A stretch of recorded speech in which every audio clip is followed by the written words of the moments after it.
watching a woodpecker on the suet.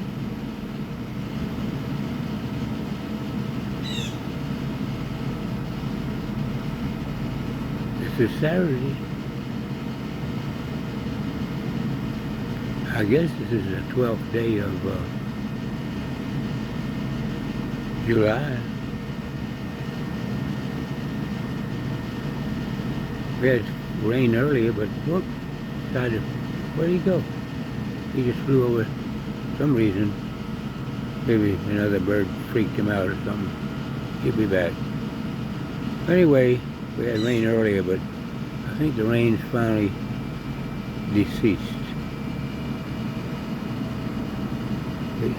Okay, we don't have any peanuts, so that blue jay is going to be unhappy.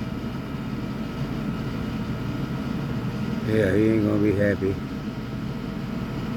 because he don't see no peanuts on the ground. That's why he's up there waiting for peanuts. But I'm not putting any out right now. Only got a few left, which I'll put out in the morning. So he'll just make a lot of squawking noise.